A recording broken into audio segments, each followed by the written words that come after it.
우리가 여러분들이 먼저 내가 믿고 있는 복음의 내용이 무엇인지를 다시 한번 리뷰하는 거예요. 리뷰하시고 그냥 리뷰로 그치는 게 아니라 수요일, 금요일 예배 때는 우리 어르신들이 직접 복음을 설명하기 위해서 그림을 그리실 거예요. 오늘은 여러분들이 이제 적으실 건 없어요. 그냥 보시고 이해하시면 돼요. 자, 하나님의 창조부터 예수님까지의 이야기가 우리의 복음의 내용이에요. 우리가 이제 처음 누구를 만날 때 이렇게 시작합니다. 안녕하세요. 제 삶을 변화시켜준 놀라운 이야기를 같이 나누기를 원합니다. 이 세상이 시작되기 전부터 지극히 높으신 하나님이 스스로 계셨습니다. 하나님은 이 세상의 그 어떤 것보다도 가장 위대하시고 능력이 많으신 분이십니다. 하고 이렇게 이제 내일은 여러분들이 그림 연습을 하셔야 돼요. 동그라미에 왕관 씌워졌죠? 저게 하나님 모습이에요. 자, 또한 하나님은 이 세상의 모든 것을 만드셨습니다. 천사, 그 옆에 쫄개들, 그죠? 이제 여러분들 그림 솜씨가 수요일 날은 이제 보일 거예요. 자, 하나님은 하늘에서 자신을 섬기고 예배하도록 아름다운 천사들을 만드셨어요. 그리고 하늘과 땅, 바다와 모든 생물, 해와 달, 별, 공중의 새들도 땅 위의 모든 식물들도 그리고 동물들도 다 만드셨어요 하고 요거를 그리시는 거예요. 이렇게 눈으로 익히세요. 이제 우리가 수요일 날은 제가 여러분들한테 그 A4 용지 백지를 나눠드리고 여러분들이 직접 그리는 거예요. 왜 그러냐면 요 스토리는 이미 여러분들이 지금까지 신앙생활 하시면서 알고 있는 내용을 우리가 정리하는 거고, 그리고 요 그림은 그 여러분들이 복음을 전하기 위해서 설명하는 그 사람이 이해를 돕도록 여러분들이 요 그림을 그려주는 거예요. 그리실 수 있겠죠? 그렇게 어려운 그림은 아니니까. 그죠?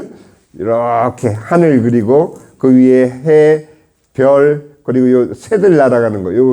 요게 새처럼 보이죠? 그리고 땅에는 나무가 심겨져 있고, 양도 있고, 그죠? 여기 물고기도 있고. 이렇게, 자, 하늘과 땅, 바다와 모든 생물, 해와 달, 별, 공중의 새들도, 땅 위의 모든 식물들도, 그리고 동물들도 다 만드셨어요. 그리고 마지막으로 하나님의 모습대로 남자와 여자를 만드시고 아름다운 동산에서 살며 그 모든 것을 누리고 관리하도록 하셨습니다. make sense죠? 이해되시죠? 여자는 딱 하나, 요 머리가 길으니까 그렇게 구분하시면 돼요. 요거 이제 그림을 여러분들이 이제 수요일 날에 우리가 직접 그릴 거예요. 자, 그리고 하나님은 그들에게 동산 안에 있는 모든 나무의 실과는 마음대로 먹어도 되지만 동산 중앙에 있는 나무의 실과 열매는 먹지 말라고 명하셨어요. 만약 먹으면 반드시 죽는다고 하였어요. 그 사람들이 하나님의 명령을 잘 지키고 하나님과 좋은 관계로 살았어요. 하나님이 만드신 천사를 기억하시죠? 저 위에, 그죠? 요 둘 날개 달린 것은 이제 대장 천사, 그 옆에 날개 없는 쪼무레기들. 자, 이해되시죠? 자, 그래서, 그 천사들 중에 가장 아름답고 똑똑한 천사가 교만해져서 하나님처럼 되기를 원했어요. 그래서 다른 천사들에게 하나님 대신 자신을 섬기고 예배하도록 하였어요. 하나님께서 그 교만한 천사와 그를 따르던 천사들을 하늘로부터 쫓아내셨어요. 쫓겨난 교만한 천사는 사탄이 되었고 그를 따르던 다른 천사들은 귀신이 되었어요. 귀신이라고 표현해도 되지만 마귀가 되었어요. 상관없어요. 자, 무슨 얘기인지 알았죠? 저기서 점선으로 이렇게 땅으로 쫓겨난 거야. 이해되시죠? 여러분들이 이해되셔야지 여러분들이 나중에 복음을 여러분들 누구에게인가 증거할 때 이게 그분들의 이 어텐션을 받을 수 있어요. 자, 어느 날 그 사탄이 동산에 와서 여자에게 하나님이 먹지 말라고 명령한 과일을 따먹도록 유혹했어요. 그리고 그 여자는 과일을 따서 먹고 자기 남편에게도 그도 먹었어요. 주고 그에게도. 이 빨간 거 보이시죠? 예. 이게 이제 선악과를 상징한 거예요. 자, 여기까지 여러분들은 동화책을 지금 읽은 게 아니에요. 이게 실제 성경에서 나오고 여러분들이 천지를 창조하신 하나님에 대한 신앙을 가지신 분들은 이 이야기가 직접 성경에서 여러분들에게 말씀하신 내용이라는 것을 믿고 계세요.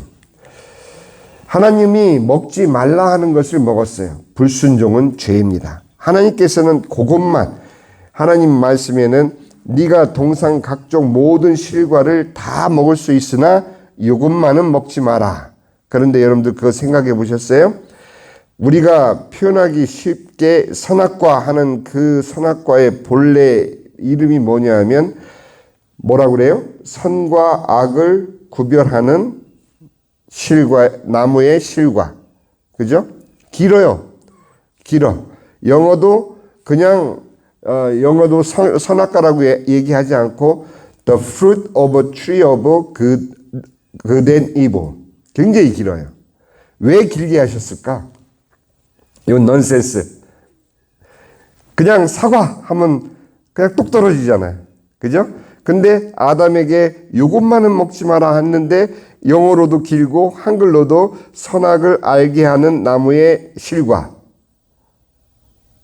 자, 그러면 이제 우리가 넌센스니까 사탄이 너희가 정말 하나님이 너희더러 그 열매를 먹지 말라 하였더냐? 할 때 그 열매를 먹지 말라 하였더냐? 그렇게 묻지 않았겠죠? 과연 하나님이 너희들에게 선과 악을 알게 하는 나무의 실과를 먹지 말라고 하였더냐? 굉장히 이름이 길죠?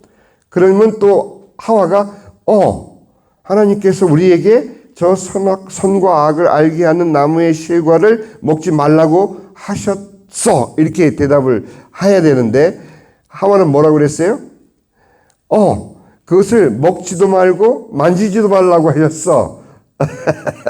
그렇게 이제 틈을 보인 거죠. 저는 그렇게 생각했어요. 넌센스라고 말씀드린 이유는 하나님께서 그 실과의 나무의 열매를 이름을 길게 하면서 길게 그 실과의 이름을 말하는 동안 하나님이 이 열매는 먹지 말라고 하셨지라는 것을 떠올리는 시간을 벌게 하기 위해서. 사과 그러면 그냥 지나가잖아요. 귤 하면은 진짜 한자야. 그런데 이거는 선과 악을 알게 하는 나무의 실과. 그 얘기를 쭉 하다가 참 하나님 먹지 말라고 한 실과였지 생각하라고.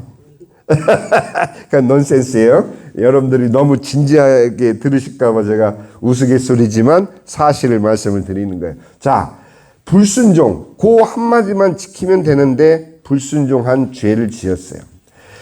그들이 불순종의 죄를 짓자 하나님은 죄가 없으신 분이기에 죄와 함께 하실 수 없었어요. 그래서 인간은 하나님과 분리되었고 아름다운 동산에서 추방되었고 하나님과의 관계는 깨어졌어요. 우리가 지난번에 이사야서 59장 말씀 읽었죠? 하나님께서 능력이 없어서 우리를 죄를 용서하시지 않는 것이 아니라 우리와 하나님 사이에 뭐가 끼어 있다고요? 죄가 끼어 있어서 하나님이 하실 수 없는 것이 아니라 인간 스스로 하나님을 불순종함으로 말미암아 하나님과 인간이 어떻게 됐어요? 단절이 돼버린 거예요. 관계가 끊어진 거예요. 그 관계를 끊은 것은 하나님이 아니에요. 인간이에요. 하나님은 분명히 이것을 먹지 말라. 먹는 날에는 너희가 정령 죽으리라. 그 죽음이라는 것은 분리된다라는 뜻이에요. 우리가 생각할 때는 죽음 그러면 끝이라고 생각하지만 그렇지가 않아요. 우리가 죽는 그 순간에는 바로 우리의 육신과 영혼이 분리되는 순간이에요. 저는 12살 때 저희 아버님이 돌아가셨어요. 제가 아버님의 임종을 지켰는데 아버님께서 위암으로 오래 투병하시다가 이제 마지막 돌아가시기 전에 제 손을 꽉 잡고 계셨어요. 그런데 제가 무엇을 느꼈냐 하면은 아마 제가 나중에 목사 될 거를 하나님께서 아시고 형제들이 그렇게 많은데 막내 손을 꼭 붙잡고 돌아가시게 하시는 것 같아요. 꼭 붙잡으셨을 때 하고 갑자기 힘이 뚝 떨어지는 걸 제가 손으로 느꼈어요. 그 순간에 저는 12살밖에는 안 먹었기 때문에 죽음이 뭔지를 모르죠. 그건 언제 알았느냐? 사람들이 아버지를 꽁꽁 나중에 알으니까 그게 염이에요. 꽁꽁 둘러싸더니 관 속에 놓고 땅 속으로 내리더라고요. 내리는 그 순간 그 답답함이 저한테 확 밀려왔었어요. 얼마나 깝깝할까. 우리 아버지를 저렇게 꽁꽁 싸매서 땅 속에 묻으면 제일 처음에 아이스크림도 못 드시고, 그때 당시에는 저는 제가 좋아하는 게 그 고교야구 중계방송 들으면서 제가 컸거든요. 예, 그 좋아하는 고교야구도 못 듣고 내가 아버지가 들어가는 걸 보면서 내가 만약에 저기에 들어가면 얼마나 깝깝할까 이 생각이 들면서 죽음이라는 걸 처음 그렇게 이해를 했어요. 근데 분명한 거는 아버님이 돌아가시는 그 순간에는 내 눈앞에 그대로 누워 계셨는데 그냥 제가 붙잡은 손에 그 힘만 뚝 떨어지는 그 순간이 바로 영혼과 육체가 분리되는 순간이었다는 것을 나중에 제가 성경을 읽으면서 깨닫게 된 거예요. 분리되는 순간이에요. 우리는 죽자마자 갑자기 없어지지 않아요. 아담과 하와도 선악과를 따먹었다고 바로 죽은 게 아니었어요. 따먹는 순간 하나님과 바로 관계가 단절된 그 순간을 우리는 모르는 채 이제 아담의 후예로 태어날 때 우리는 모르고 태어났어요. 하나님의 존재를 모르고 태어났어요. 그러나 우리가 살다가 이제 죽음을 임박했을 때 우리는 비로소 생각을 해요. 믿는 사람들은 이미 거기에 대한 해답을 갖고 죽음을 맞이하지만 믿지 않는 사람들은 이제 죽은 다음에는 어떻게 될 것인지에 대한 두려움 때문에 그들은 몸부림치면서 죽음을 맞이해요. 그 차이예요. 그러나 이 죽음의 원인은 바로 사람이라는 거. 그걸 잊으시면 안 돼요. 자, 그들은 죄로 인해 죽어야만 했고 영원한 형벌인 지옥에 가야만 하는 존재가 되어버린 거예요. 누구 때문에? 인간들 스스로 때문에. 그죠? 여기까지 심각해요. 자, 우리 모두도 죄를 지으며 하나님과 관계가 깨어졌어요. 그리고 우리도 지옥에서 영원한 형벌을 받게 될 것입니다. 시간이 지나면서 이 세상에 사람들이 많아졌어요. 여기 사람들 많아졌죠? 하나님은 사람들을 사랑하셨고 그들과 관계 회복을 원하셨어요. 관계 회복을 원하셨어요. 하나님께서. 자, 그러나 사람들이 죄를 멀리해야만 죄가 없으신 하나님과 관계가 회복될 수 있기 때문에 하나님은 죄를 멀리할 수 있는 10가지 명령을 주셨어요. 그게 뭐죠? 10계명. 그렇죠. 예. 10가지 명령을 주셨는데 한 사람도 그 명령을 완전하게 지키는 사람이 없어요. 당연히 없죠. 하나님은 죄가 없이 깨끗하신 분이기 때문에 사람들의 죄를 심판하셔야만 했어요. 그러나 사람들을 사랑하시는 하나님께서 사람들이 죄를 용서받을 수 있는 길을 열어주셨어요. 그것은 죄를 지을 때마다 깨끗한 동물을 가지고 하나님께 나와서 자신들의 죄를 회개하고 그 희생 제물을 대신 죽여 피를 흘리면 하나님께서 그 피를 보시고 사람들의 죄를 용서해 주시는 방법이에요. 이게 이제 구약에서 우리가 읽었던, 그죠? 제사 얘기예요. 하나님은 회개와 피 흘림 없이는 죄사함이 없다. 히브리서 9장 22절 말씀하셨는데 이것이 바로 하나님이 알려주신 죄사함을 받을 수 있는 길이었어요. 그러나 시간이 지날수록 사람들은 진심으로 죄를 회개하지 않고 그저 형식적으로 희생 제물을 죽이고 피를 흘리게 했어요. 하나님께서는 더 이상 동물의 피를 기뻐하지 않으셨어요. 계명을 지키는 것으로도 희생 제물을 드리는 것으로도 하나님과의 관계를 회복할 수 없었어요. 오죽했으면 하나님께서 누가 너희들 모이는 그 성회로 모이는 것을 내가 기뻐하지 않는다. 차라리 누가 나를 대신해서 이 성의 문을 닫았으면 좋겠어. 아무도 못 오게. 왜? 많이 모여봐야 하나님이 원하시는 그러한 회개를 드리지 않았기 때문에 하나님께서 그렇게 구약시대에는 그 진노를 하실 수밖에 없었던 거죠. 그럼에도 하나님은 여전히 사람들을 사랑하셨고 사람들이 스스로 죄 문제를 해결할 수 없음을 안타까워 하셨어요. 그래서 오래전부터 계획하셨던 완전한 회복의 방법이신 예수님을 이 땅에 보내주셨어요. 언제 약속하셨죠? 아담이 죄를 짓자마자. 창세기 3장 15절에 뭐를 약속했어요? 여자의 후손. 제가 읽어드릴게요. 창세기 3장 15절에 그것은 아담에게 했던 얘기가 아니라 바로 죄를 유도했던 인간의 타락을 시켰던 사탄을 저주하는 장면에서 나와요. 자, 14절에 여호와 하나님이 뱀에게 이르시되 내가 이렇게 하였으니 네가 모든 가축들과 들의 모든 짐승보다 더욱 저주를 받아 배로 다니고 살아있는 동안 흙을 먹을지니라. 15절 내가 너로 여자와 원수가 되게 하고 너의 후손도 여자의 후손과 원수가 되게 하리니 여자의 후손은 너의 머리를 상하게 할 것이요 너는 그의 발꿈치를 상하게 할 것이니라. 이게 바로 아담이 죄를 짓자마자 하나님께서 약속하신 메시아에 대한 약속이에요. 그 약속대로 하나님께서는 예수님을 이 땅에 보내주신 거예요. 자, 이 예수님은 하나님의 외아들이시고 지혜로운 선생이며 죄가 없으신 완전한 분이시에요. 예수님은 기적을 행하시는 능력이 많으신 분이에요. 신약 성경을 보면은 다 나오고 있어요. 어느 날 제자들과 배를 타고 있을 때 거친 풍랑을 만났는데 예수님은 말씀으로 거친 풍랑을 꾸짖고 잠잠케 하셨어요. 예수님은 자연을 다스리는 능력이 있으셔요. 또한 많은 귀신들이 들려 고통받는 사람에게서 귀신을 쫓아내어 주셨어요. 예수님의 능력은 그 어떤 귀신보다도 더 위대하셔요. 어느 날 여기 쭉 예수님의 사역에 대해서 나오는 거예요. 저기 넘버원 최고라는 뜻이에요. 예수님. 그리고 여기 힘 세다고. 그 그림을 이제 우리 어르신들이 수요일 날 다 그려야 돼요. 자, 어느 날 떡 5개와 물고기, 떡 5개, 물고기 2마리로 5,000명 이상을 배불리 먹이셨어요. 예수님은 우리의 필요를 아시고 채우시는 분. 그리고 예수님은 죽은 지 사흘이 지난 사람을 또 살리셨어요.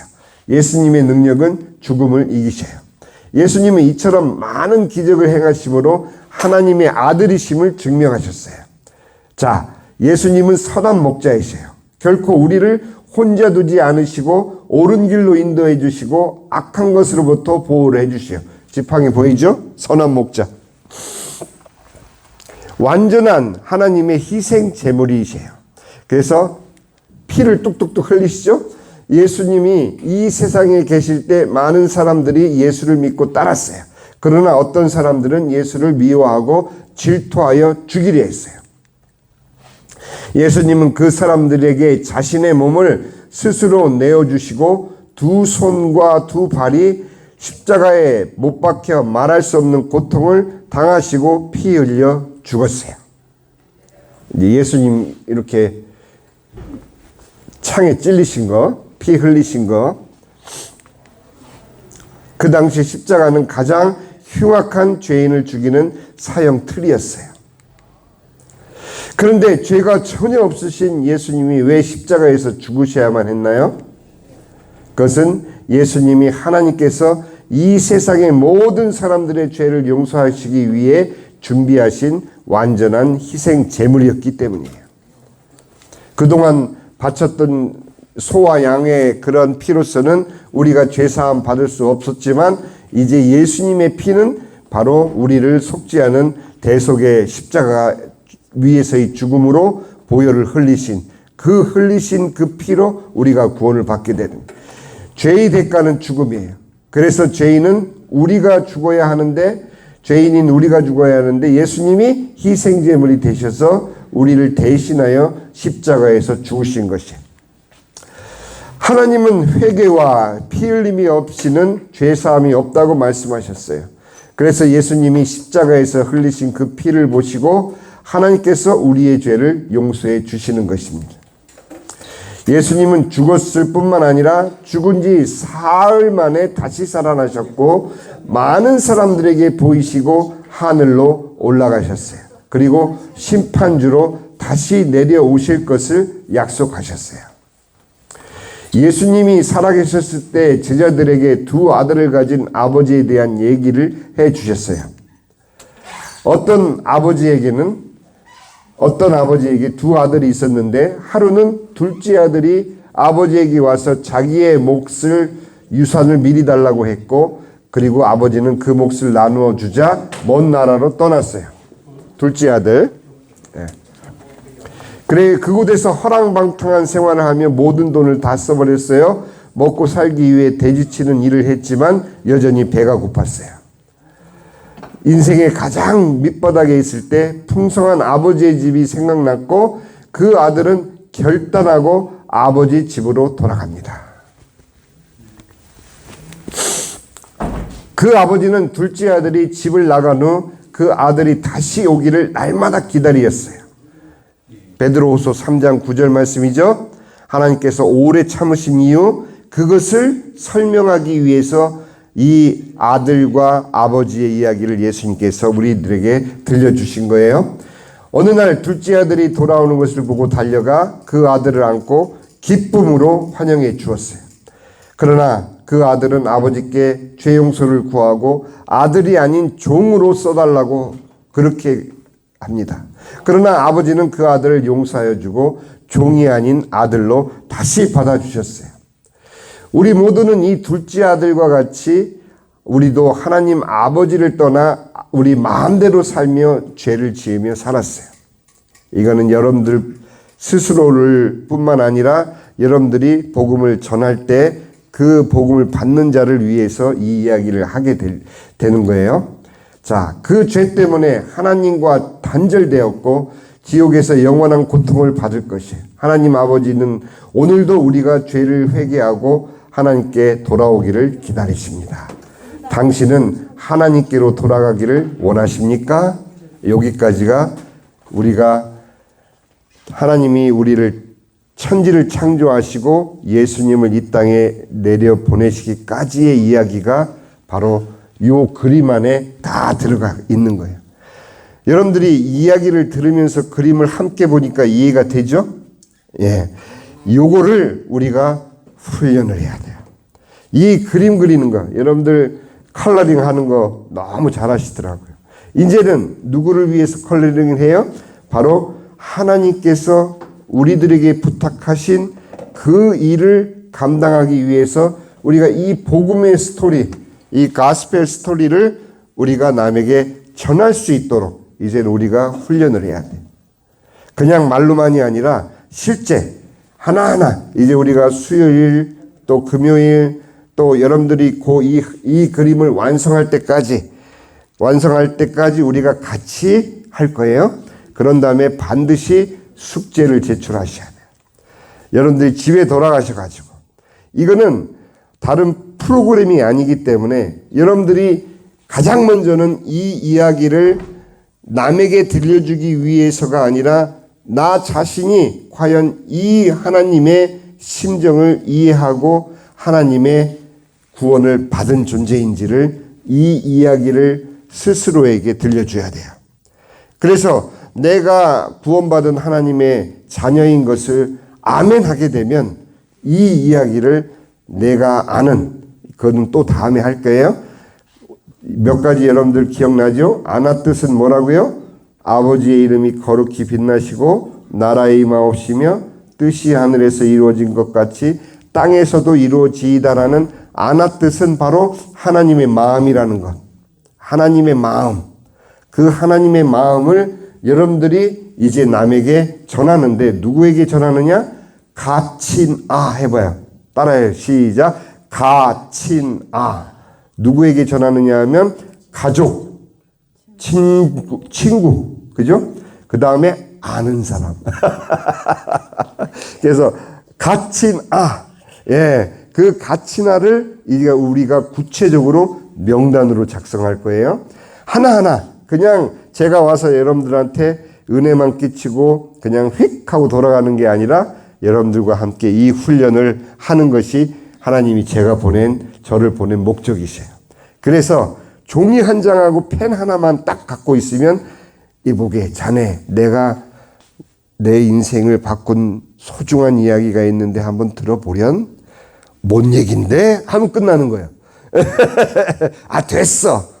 미리 알고 됐어 하면 그래 다음에 할게 하면 그만이지만 뭔 얘긴데 하고 되물으면 하나님이 하고 시작해서 여기까지 가는 게 우리 목표입니다. 아멘. 오늘은 여러분들이 이제 이 그림에 대해서 설명을 들으셨는데 이게 그냥 단순한 그림이 아니고 내가 믿고 있는 예수 그리스도 그 예수님으로 말미암아 내가 어떤 존재가 되었는지를 다시 확인하는 그림이고 이것을 이제 우리가 가치나 나의 가족 거기에는 친척도 포함되어 가족, 친구, 아는 사람 그 아는 사람의 끝이 어디냐? 바로 땅끝이에요. 아는 사람을 넘어서면 모르는 사람까지 가게 돼요. 그죠? 그게 바로 하나님이 여러분들을 이 남은 생애를 통해서 기도의 사명을 주신 이유 가치나는 우리가 접근할 수 있는 사람들이지만 모르는 사람은 우리가 기도로 접근할 수 있는 사람이에요. 아는 사람들 중에도 내 곁에 없는 사람들을 우리가 갈 수 있는 길은 기도예요. 그렇기 때문에 기도만이 바로 이 사명을 감당할 수 있는 가장 중요한 하나님의 선물이에요. 그것을 젊을 때는 못 깨달아요. 젊은 사람들 기도시키면 얼마 하지를 못해요. 그냥 식사 기도나 할까. 그러나 어르신들이 이 사명을 깨닫고 눈을 딱 감는 순간 가치나를 떠올리며 바로 이 스토리가 그들에게 증거되기를 위해서 내가 직접 가지 못한다면 누군가 그 아이의 주변에 믿는 자를 주여 보내소서. 그래서 그들로 이 이야기를 들려주게 하옵소서. 그렇게 기도하는 것이 여러분들의 사명입니다. 아멘.